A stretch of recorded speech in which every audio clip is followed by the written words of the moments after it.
Universidad Veracruzana, Facultad de Arquitectura. Arquitectura del Renacimiento y Manierismo. Libro Entender la arquitectura, sus elementos, historia y significado, Lenan Roth. Capítulo 16. Palacio Farnesio. Ese sentido de equilibrio, reposo y orden se mantuvo y desarrolló en subsiguientes palacios urbanos, como ilustra el inmenso Palacio Farnesio, empezado en 1515 por el arquitecto Antonio da Zangaro el Joven, 1485-1546, para el cardenal Alejandro Farnesio, el futuro Papa Pablo III. Hacia los albores del siglo XVI, Roma se había vuelto a convertir en un centro de poder, de modo que los príncipes de la Iglesia aspiraban a ver reconocida su importancia a través de importantes proyectos arquitectónicos. El Palacio Farnesio fue uno de estos ejemplos señalados, superando cualquier otra realización de la Roma de la época. El cardenal gozaba de un inmenso poder en los círculos vaticanos y tenía una corte de 300 personas. A raíz de su elección como papa, Pablo III, en 1534, encargó a Zangaro la ampliación del palacio, que por cierto aún estaba en obras. El edificio sería acabado por Miguel Ángel, quien modificó el diseño del último piso y realizó el atrevido alero. Villas de Palladio.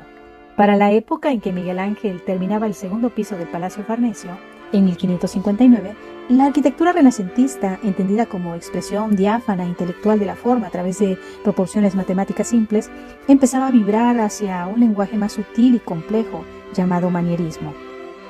Sin embargo, hubo un arquitecto que ejerció en la región del Véneto en pleno 580, siglo XVI, que siguió explorando los sencillos volúmenes cúbicos y las formas elementales del primer Renacimiento. Estamos hablando de Andrea di Pietro Palladio, quien en su primera juventud trabajó como cantero e ingresó en el gremio de albañiles con categoría de oficial. Palladio fue uno de los pocos arquitectos renacentistas que careció de una formación humanística básica. No fue hasta mucho más adelante, a raíz de que el poeta y humanista Gian Giorgio Trissino, que le dio el sobrenombre de Palladio, le tomará bajo su protección cuando recibió una educación humanista de los clásicos. Aunque durante su carrera construyó varios edificios públicos y palacios urbanos en su ciudad adoptiva de Vicenza, 2 iglesias importantes en Venecia y finalmente el Teatro Olímpico de Vicenza, en términos generales el grueso de la obra de Palladio lo constituyen las más de 40 villas campestres que construyó en los alrededores de Venecia y Vicenza. En esa época de principios del siglo XVI, entre los nobles venecianos era frecuente emplear los fondos conseguidos a través del comercio en la compra a bajo precio de terrenos situados en las tierras bajas, en su mayor parte pantanosos e improductivos. Durante siglos, pues, con ellos daban un cierto apoyo y seguridad a sus finanzas. Palladio recibió numerosos encargos de quintas y granjas de labor en esas tierras e ideó una variedad de tipologías caracterizadas por la sencillez de la planta, la proporción compositiva y la funcionalidad. En casi todas sus villas campestres, Palladio adoptó al cuerpo central de la casa las formas del templo antiguo rematado por un frontón, pues en su más que discutible arqueologismo consideraba que las formas de los templos romanos derivaban de las de la casa primitiva y que de esta manera no hacía sino devolver el pórtico con columnas a sus orígenes, la casa privada. La Villa Capra, también conocida como Villa Rotonda, está concebida como una rotonda central rematada por una cúpula, en torno a la cual, con una disposición absolutamente simétrica, se organizan los 4 pórticos hexástilos idénticos de estilo jónico, principal ornamento del edificio. El uso de la cúpula en una residencia privada también era una novedad introducida por Palladio, pues hasta entonces la forma de cúpula, símbolo del cielo y de la divinidad, se habían reservado para las iglesias. Del gran salón circular central arrancan 4 pasillos axiales que se extienden hasta los pórticos emplazados en cada uno de los lados de la casa cuadrada, de modo que desde cualquier punto de esta y hasta desde su mismo centro se puede gozar del idílico paisaje. Por su simetría y por el arrogante modo como se eleva dominante sobre el paisaje, la Villa Capra es un compendio del orgullo del espíritu renacentista y de su ideal de imposición de un orden racional e inteligible sobre la naturaleza. El manierismo, el Renacimiento en transición. El orden clásico apareció en la arquitectura florentina en 1418, en la obra de Brunelleschi. Para la época en que Bramante terminó su Tempietto en 1502, la arquitectura florentina había alcanzado su apogeo, una fase caracterizada por la serenidad, la claridad formal y la precisión en la reinterpretación de las formas arquitectónicas clásicas. Esta etapa de madurez recibe el nombre de Alto Renacimiento. El objetivo de esta arquitectura era alcanzar la claridad y un estado de equilibrio y orden racional absolutos. Como suele suceder una vez alcanzado este estado de perfección, ejemplificado en obras como el Templeto de Bramante o la Nueva San Pedro, es decir, establecidas las reglas, no quedaba más que burlarlas. En efecto, muy pronto empezaron a hacerse variaciones de las mismas, desviaciones sobre la norma establecida. En su incansable búsqueda de la innovación, los arquitectos del Renacimiento no se conformaron con detener su manipulación de la forma una vez estuvieron definidas las reglas. El resultado de ello fue que de ese ideal de perfección, claridad y serenidad alcanzado por la arquitectura del Alto Renacimiento duró menos de medio siglo, antes de empezar a ser paulatinamente alterado, hacia 1530, por la búsqueda de una mayor expresividad formal, mediante la introducción de sutiles tensiones y de un nuevo intencionado sentido lúdico en el diseño. Esta tendencia se conoce hoy con el nombre de manierismo. Tampoco cabe descartar que ese deliberado repudio de la pureza formal del Alto Renacimiento fuese una reacción cínica al saqueo de Roma en 1527. Según esta interpretación, todo ese sentido de orden y racionalidad universal, tan cuidadosamente nutrido durante el 480, quedó repentinamente barrido de un soplo, y los artistas encontraron una válvula de escape en el capricho personal y en burlar la disciplina formal. Un artista que ilustra espectacularmente este cambio es Miguel Ángel Buonarroti. Su obra arquitectónica tardía está llena de complejidades y ambigüedades formales. Por ejemplo, su proyecto revisado para San Pedro de Roma reunía las características de diseño de planta central, pero a la vez tenía una entrada enfática a través de un pórtico monumental. Su proyecto de reurbanización del Capitolio en Roma, el Capidoglio, concebido en fecha tan temprana como 1536, pero no realizado hasta mediados del siglo XVI, confirió un sentido de orden y medida a la difícil e irregular geometría de los edificios existentes. Con las nuevas fachadas y edificios que añadió, Miguel Ángel organizó una plaza trapezoidal, en cuyo centro, en lugar de aparecer la inequívoca forma circular, dibujó la figura de un óvalo con el pavimento. El dinamismo que emana de la plaza se debe a dos hechos contrapuestos. De un lado, la forma cerrada del óvalo, de otro, la del trapecio abierto, que determinan la balaustrada y los edificios. Por otra parte, en su capilla Médicis, añadida entre 1520 y 1526 a la sacristía de la iglesia de San Lorenzo de Florencia, tiene ventanas ciegas cuyos frontones, sostenidos por cartelas y no por pilastras, están apretujados en el espacio asignado entre parejas de pilastras. En su escalinata de acceso a la biblioteca laurenciana, Miguel Ángel dispone una serie de pares de robustas columnas de estilo dórico toscano, alojadas en nichos retranqueados con respecto al paño de la pared. La ambigüedad reside en el hecho de que las pesadas pares de columnas, en lugar de sostenerse sobre unos pedestales apropiados a su masa, parecen apoyarse sobre unas gráciles volutas que sobresalen de la pared. Del centro de la sala arrancan 3 tramos de escalera paralelos que convergen en el nivel superior, creando la ilusión óptica de una profundidad mayor de la real. De esta forma, la escalera se convierte en un elemento importante de la experiencia de este espacio, en abierta contradicción con las instrucciones explícitas que da Alberti en su reedificatoria. Cuando menos escaleras haya en un edificio y menor sea el espacio que ocupen, menos molestias causarán. En los proyectos arquitectónicos de Miguel Ángel, muchos elementos que a primera vista se nos presentan como elementos clásicos normales, de hecho, por la manipulación a que los somete Miguel Ángel, están contraviniendo los principios básicos del diseño clásico, como si de elementos de una gigantesca escultura se tratara. Hablando de esta obra de San Lorenzo, Vasari, que era un buen conocedor de Miguel Ángel, hacía el siguiente comentario. Realizó una ornamentación basada en un orden compuesto, en un estilo tan variado y original, que ningún otro maestro, antiguo o actual, ha sido capaz de igualar jamás. Se apartó sustancialmente del tipo de arquitectura regulada por la proporción, el orden y la norma que otros artistas practicaban en consonancia con los principios de Vitruvio y las obras de la antigüedad de los que Miguel Ángel quería apartarse. Los manieristas reemplazaron el círculo por el óvalo como dispositivo modulador, empezando por la plaza del Capitolio de Miguel Ángel. La ambigüedad de la forma elíptica tipifica el método de proyecto manierista. En efecto, la elipse es una figura central y al mismo tiempo sugiere 2 focos. Es redondeada y sin embargo tiene un eje mayor y otro menor. El Palazzo del Té. La manifestación más clara del carácter lúdico y travieso del manierismo tal vez sea el llamado Palazzo del Té, 1525-1532, construido por Giulio Romano, a las afueras de Mantua para el duque Federico II Gonzaga. El edificio fue construido con la doble finalidad de alojar la conocida caballeriza del duque y de servir de placentera villa suburbana.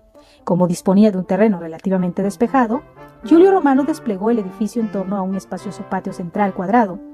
Las fachadas exteriores del edificio se caracterizan por el empleo de un enérgico aparejo rusticano y por las pesadas pilastras dóricas que resultan más exageradas. El ritmo total marcado por las pilastras y los nichos es muy complejo, presentando alteraciones en las inmediaciones de las esquinas y no se repite de una fachada a otra. Giulio Romano gozó del total apoyo del duque, lo que le permitió construirse su propia casa en Mantua en 1544. La fachada está igualmente llena de detalles. La fachada también tiene un aparejo rusticano, pero aquí las piedras están surcadas por dibujos irregulares que remedan las galerías abiertas por los gusanos, almohadillado o vermiculado. El diseño de las ventanas del sótano, sin antepecho de ninguna clase, produce la ilusión de que quedan engullidas debajo del arrasante exterior. Por otra parte, lo que debería ser una moldura continua, justo por encima de las ventanas de la planta baja, queda interrumpido esporádicamente por las grandes dovelas de los arcos adintelados, de tal modo que la moldura se lee como una línea de puntos trazada a lo largo de la fachada. Dentro de los arcos del piso superior están insertas las ventanas, enmarcadas a su vez por arquitraves de novedoso diseño, faltando asimismo la moldura inferior de la cornisa de los frontones del coronamiento. Los jardines tardo-renacentistas, otro campo en el que sobresalieron los diseñadores manieristas, allanando el camino a los artistas del periodo barroco, fue el de la jardinería. La arquitectura del paisaje había sido revivificada durante el 480 como una manifestación más de la civilización clásica. Estos nuevos jardines estaban inspirados en las villas descritas por Escipión, Cicerón y Horacio, y muy especialmente las dos villas descritas ampliamente por Plinio el Joven en sus epístolas. Los jardines del primer Renacimiento, como los de las villas de los Médicis, por lo general consistían en una retícula ortogonal de paratenes, delineadas por paseos de gravilla y organizada en una o más terrazas planas. Hacia finales del 480, los detalles clásicos y los ideales arquitectónicos renacentistas empezaron a transmitirse al exterior de Italia. Uno de los principales agentes de tal difusión fue el desarrollo de la imprenta, ya que gracias a ella empezaron a multiplicarse las ediciones de tratados de arquitectura, destinados a los mecenas y a los arquitectos. En 1486 aparecieron versiones latinas del tratado crucial Los 10 libros de arquitectura, escrito por el arquitecto romano Vitruvio. En 1511 apareció una versión ilustrada y en 1521 otra en italiano vernáculo, siendo traducido seguidamente a otras lenguas europeas. El Tratado de Reedificatoria del teórico, humanista y arquitecto León Battista Alberti fue publicado en 1485, seguido de diversas traducciones al italiano, francés y español a lo largo del siglo siguiente. Sebastiano Serlio fue el primero que popularizó la arquitectura en libros impresos, empezando a publicar a partir de 1537 una serie de libros prácticos y populares sobre las antigüedades de Roma y el Renacimiento italiano. Con el tiempo, esta serie llegaría a constar de 7 volúmenes, de los cuales el último fue publicado póstumamente en 1575. A medida que el Renacimiento iba madurando en el norte de Europa, las formas se fueron haciendo gradualmente más austeras, tendiéndose también a estudiar más cuidadosamente la proporción y ubicación de los detalles clásicos. Sin embargo, las formas autóctonas no llegaron a desaparecer por completo. Una buena representación del periodo de madurez del Renacimiento inglés es la Banqueting House del Palacio Real de Whitehall, a las afueras de Londres, a la sazón proyectada por Íñigo Jones como una adición al palacio. En este edificio, Jones despoja a Palladio de sus aspectos más cercanos al manierismo en beneficio de una gran simplicidad. Oculta la cubierta casi plana tras una balaustrada con unos órdenes arquitectónicos de columnas adosadas cuidadosamente estudiados. El edificio está tan bien proporcionado que la sala de banquetes y recepciones tiene la forma de un doble cubo perfecto. Su parangón francés bien pudiera ser el castillo de Maisons, construido por François Mansart para René de Montreuil, a las afueras de París en 1642-1646. Aunque la planta siga siendo conservadora, pues la distinción entre los volúmenes independientes del edificio es aún evidente. Y cada cuerpo tiene su propia cubierta independiente. Aquí, como en la Banqueting House de Jones, los detalles clásicos se utilizan con profusión, tanto en el interior como en el exterior, para acentuar las precisas proporciones de sus partes. El Renacimiento en España. En España se desarrollaron dos propuestas diferenciadas a la influencia italiana. Una de ellas comportaba un enfoque fundamentalmente ornamental, en el que los detalles clásicos se utilizaban a modo de motivos decorativos de las superficies. Este estilo de la primera época del Renacimiento español, combinado con la elegancia de las formas de minucia heredada del gótico florido e isabelino, es llamado estilo plateresco, porque los trabajos en piedra se hacían con un primor no inferior al de las labores de los plateros. A este estilo pertenece la fachada de la Universidad de Salamanca, debido a un autor desconocido. Aunque en ciertos aspectos el marco sea gótico, muchos de los elementos individuales como las columnitas, las figuras de masilla, las formas de los candelabros y otros detalles son eminentemente clásicos. Por otra parte, la apretada acumulación rítmica, disposición de los motivos ornamentales reflejan la influencia decorativa mudéjar. La introducción del estilo clásico severo alternativo al plateresco se produjo en 1526, en el Palacio de Carlos V, inmediatamente adyacente a los exuberantes patios de la Alhambra. Costeado con las tasas que pagaban los moriscos por su libertad, Carlos V encargó el palacio como residencia real, aunque nunca llegó a vivir en él. Por contraste con la profusa ornamentación del plateresco español, el arquitecto de Carlos V, Pedro Machuca, empleó un clasicismo puro, italianizante, que sentaría las bases para posteriores obras de la corte. Machuca, como otros arquitectos españoles de la época, se formó en Italia, tal vez en el estudio de Rafael. El edificio tiene planta casi cuadrada y 2 pisos de altura. En la planta baja se emplean pilastras toscanas y un almohadillado muy rústico, mientras que las ventanas de la planta superior están rematadas por frontones y enmarcadas en esbeltas pilastras jónicas al estilo de los palacios italianos de Rafael y de su tío Donato Bramante. La única desviación con respecto a la planta cuadrada está en el chaflán de la esquina oriental. Así dispuesto para suavizar la transición con la vecina Alhambra, este ángulo permitió disponer una capilla ortogonal en la esquina.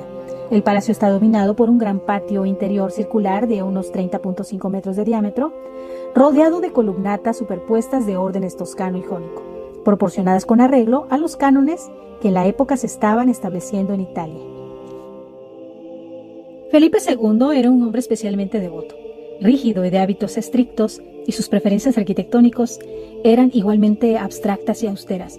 Su principal realización arquitectónica fue un gran conjunto en el Escorial, cerca de Madrid, en el que se combinaban las funciones de panteón real, palacio, monasterio para los religiosos jerónimos e imponente iglesia.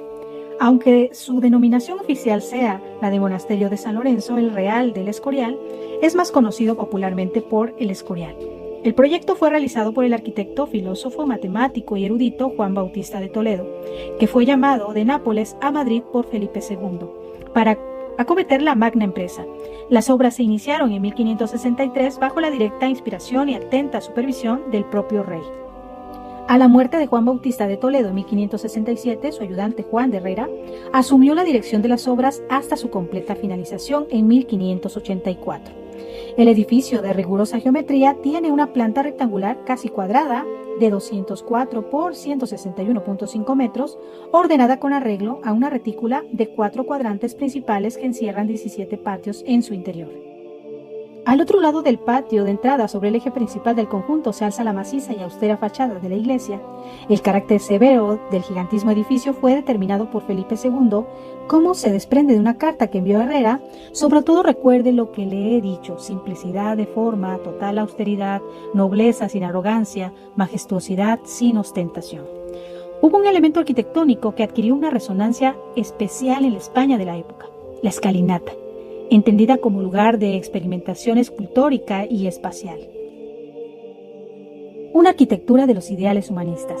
Los arquitectos humanistas del Renacimiento, casi todos ellos formados como pintores o escultores, buscaban la creación de una nueva arquitectura, libre de la jerarquía mística de lo que ellos llamaban la Tosca, obra de los godos.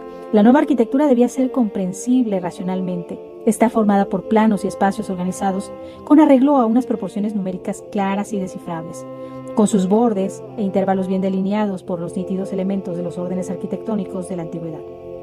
La nueva arquitectura debía ser también una exaltación de los poderes intelectuales del hombre, pero a la vez invitar al goce humano como una puerta abierta al deleite sensorial. Muy pronto los acontecimientos políticos y religiosos desarrollados durante el siglo XVI exigirían de los artistas y arquitectos italianos la creación de una nueva fusión de las artes, con el propósito explícito de avivar las emociones y revigorizar el misticismo religioso. Aunque se mantuvieron los elementos arquitectónicos clásicos, columna, entablamento, friso y arco, la claridad formal racional empezó a ser sustituida gradualmente por un nuevo sensualismo. Este cambio, que fue introducido por el manierismo, solo como un gesto, como una insinuación, estallaría muy pronto en la grandiosa teatralidad del barroco.